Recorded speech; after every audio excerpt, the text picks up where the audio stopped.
veze i o vladavini prava i o demokraciji i ljudskim pravima vodile su niz aktera koji su za ovim stolom dali veliki doprinos hrvatskoj državnosti i njenoj demokraciji u zadnjih 20 godina. Hvala vam lijepa.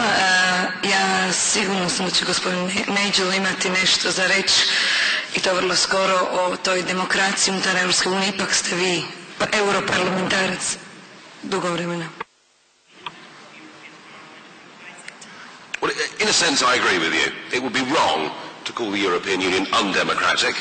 It isn't undemocratic, it's anti-democratic. It actually loathes the very concept of democracy. You said that Mr. Barroso had democratic legitimacy.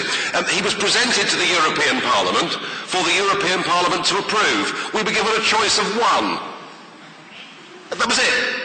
I don't call that democracy. When in smoke-filled, well, it used to be smoke-filled rooms, no longer sadly, but when, you know, cooked up quietly amongst the big countries, and Tony made the point earlier that if France and Germany say yes, then it goes, and we're presented with this fella, and that's it. There's no debate, there's no opposition. So I don't call Mr. Barroso's appointment democratic in any way at all. You know, I have participated, you're quite right, in national debates in other countries. I participated in the French referendum. Remember the French in 2005 had a referendum on the European Constitution. They said no. A few days later, the Dutch had a referendum on the European Constitution, and 2/3 of them said no. Those results were just ignored. Just ignored. What they did was they dropped the name Constitution and they replaced it with something called the Lisbon Treaty. The content was exactly the same as the document that had been rejected. In the case of poor little Ireland, you know, small countries get bullied by the big boys, and twice the Irish have been bullied and forced into overturning results. They could have democratised the EU, they could have done it in the Constitution, they chose not to do it. They hate democracy. And there's a new word in Brussels for democracy. It's called populism. And I remember, after the Irish said no to the Constitution, Herr Schulz, the leader of the Socialist group in the European Parliament, standing up and saying, the EU will not bow to populism. I mean, this is terrifying. And whatever you say around this table about the problems that you've got here in Zagreb or within Croatia, listen, in a sense, I view that as being good, healthy stuff. Because you're arguing amongst yourselves as to whether you've got a good government or a bad government. But goodness me, look what you have got going for you. You've actually got your independence. You've got your own government. You've got your identity. You've got your pride. And all of that has been hard won in blood. And what you're about to do is to give that away. What you're about to do is to become a province of an empire once again. Don't take my word for it. Take Mr. Barroso's word for it. Mr. Barroso said last year, we are building the first ever non-imperial empire. That comes from the man who is in charge of the European Commission. And Croatian accession is very, very important to them. They will make you all sorts of false promises between now and your referendum. This empire is in trouble. And unless it keeps expanding, unless somebody keeps peddling the wheels, there's a danger that people then start to look even more deeply at the problems within. So already it's being championed in Brussels that Croatia is joining, which shows how wonderful and healthy the whole thing is. I had a little experience the other week.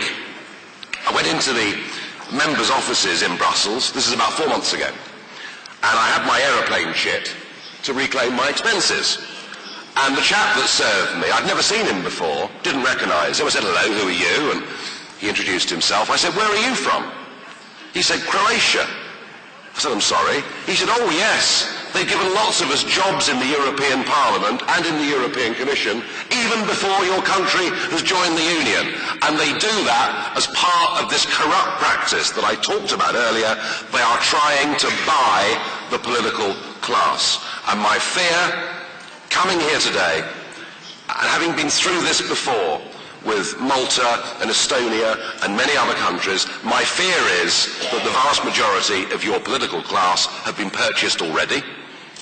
There are promises of great riches, especially for the civil servants. You know, if you're Croatian, 15,000 euros a month with a tax rate of 12%, it's not a bad ticket, is it?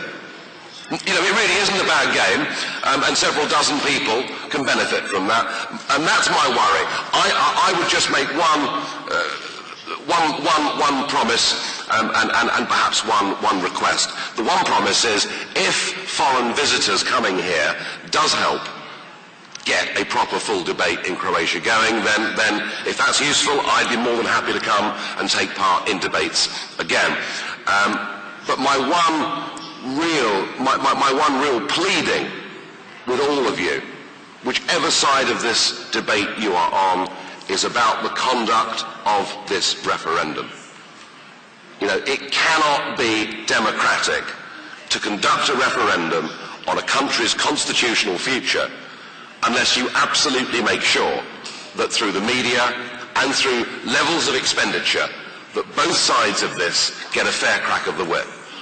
Because if one side massively outspends the other side, and we've seen this in many, many accession referendums, then you may well be storing up all sorts of problems for the future. You know, if you take away from people their identity, if you take away from people their ability to govern themselves, then all they are left with, if voting doesn't change anything in the future, all they are left with is civil disobedience, disorder or violence. I think we're beginning to see that in Greece at the moment. You know, they've started burning European Union flags with swastikas drawn on it.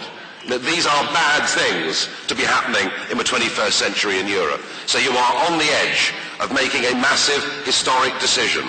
If the people of Croatia want to give their country away, that's fine. You can do that, but make sure it's done in a free and fair referendum. Otherwise, this problem will not go away. Thank you. Gospodine Farage, thank you. Ono što sam vas htjela pitati, gospodine Farage, vi ste rekli da zapravo u našoj zemlji se često komentira kako ulaskom u Europsku uniju prestaje zapravo i korupcija. Što je sa korupcijom unutar Europske unije? Postoji li toga, ima li toga zapravo u Europskoj uniji i kakve su osobe na tim pozicijama? Well, look, I mean, this argument that because a few things are wrong in Croatia, we should give everything away because somebody else might run it better than our own people, I think is an appallingly weak argument. When it comes to corruption in the EU, it is a most remarkable setup. The accounts of the European Union have now not been signed off by the auditors for 16 years in a row, which is quite remarkable. I mean, if this was a public company, they'd all be in prison. Those that criticise the accounts get sacked. We've seen that with Marta Andreasen and various others. And if you look at some of the personnel, I mean, it's truly remarkable. There is, I mean, one or two mentioned YouTube. I did do a few years ago, and it's up on YouTube. I went through the list of the European Commission and all their previous criminal convictions. Yeah, I mean, it was wonderful. The French had a commissioner. I mean, top staff. He was convicted of embezzlement, given a 2-year suspended jail sentence, barred from public office for life. And when I dared in the European Parliament to stand up and say this, I mean, all hell broke loose. You think I'd done something dreadful. So we've really, when it comes to corruption, when it comes to financial corruption, I suspect that in Croatia you're just mere beginners. Samo određena skupina ljudi u komisiji. I to je ono što je zbunjujuće, što hrvatska javnost zapravo ne zna. Je li to zaista tako i zapravo čemu sve ovo ako mi o ničemu više nećemo odlučivati?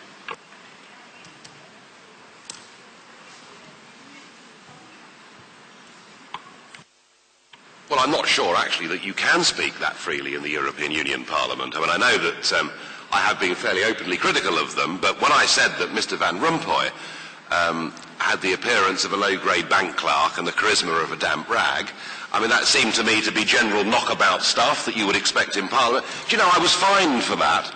I was fined the maximum fine that can be imposed on an MEP. I mean, if I'd taken 100,000 euros in a bribe to help put some legislation through for a business, the fine I got for just criticising Mr. Van Rompuy was the same as for that. And when I was carpeted by the President of the European Parliament, he said, "It's quite unfair of you to criticise Mr. Van Rompuy. He is, after all, unelected." I said, "I know, that's the point I was trying to make." So, criticism of the EU is in some ways becoming harder. They don't like criticism, and in fact, I have been called not long ago, after a speech I'd given, Danny Cohn-Bendit, the leader of the Greens, said that I and opponents of the Lisbon Treaty were mentally ill. So we're mentally ill for opposing the European Union, and I think that one or two people on this table know about regimes that criticise those who have differing views by writing them off as being mentally ill. There is something being created in Brussels that is not prepared to listen to any other form of argument. It's absolutely cocooned in its own little world.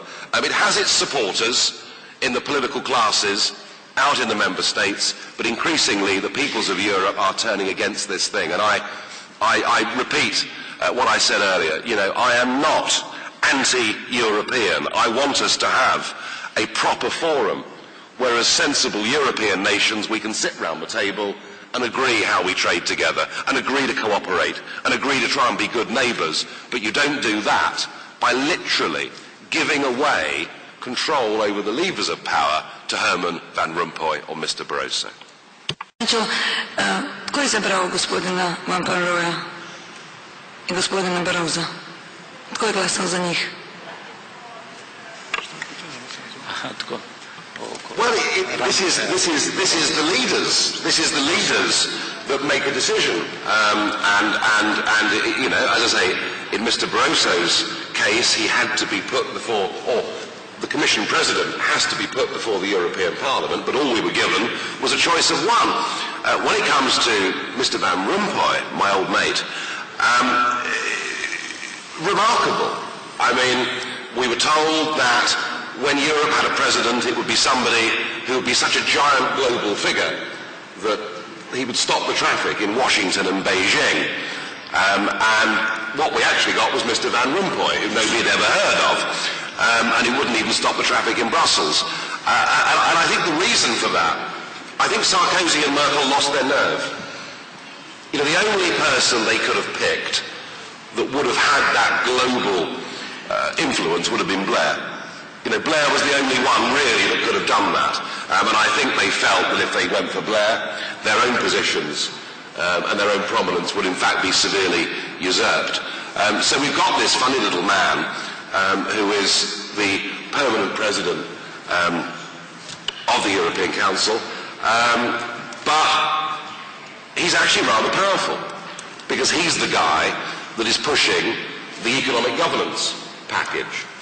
And Tony Cochran made the point earlier that at the moment, if you're in the EU, about 75% of your laws don't get made by your own parliament, they get made by the European institutions, and we have an 8% say over those laws. But what they're working on now for the Eurozone to begin with is that even that bit of your life that you're in control of, namely setting your own budgets, deciding government spending levels, the plans are that all of that will be done at a European level. And the plans are, from 2014, to introduce the first ever direct taxes, direct EU taxes. Now, we're not quite sure how they're going to be, whether it'll be on a tank of diesel, quite how they're going to do this, they haven't really decided. There is some talk of a financial transaction tax. So much as I did rather mock Mr. Van Rompuy, it doesn't mean that he's not a very dangerous little man. And he is a very dangerous little man. You've got to remember, and it may be difficult for you in Croatia to understand this, the people that are running this project believe we should abolish nation states. Abolish them. They must disappear. They must go. We're building a new state with a new flag, a new anthem. It's a new kind of nationalism, Euro-nationalism. And they want to abolish Croatia. That's the reality of it. And you've only been independent for 20 years. Please don't throw it away. That's what I think. That's what I think. I think you'd be mad to throw it away. The EU project is completely out of control and, in my view, very, very dangerous.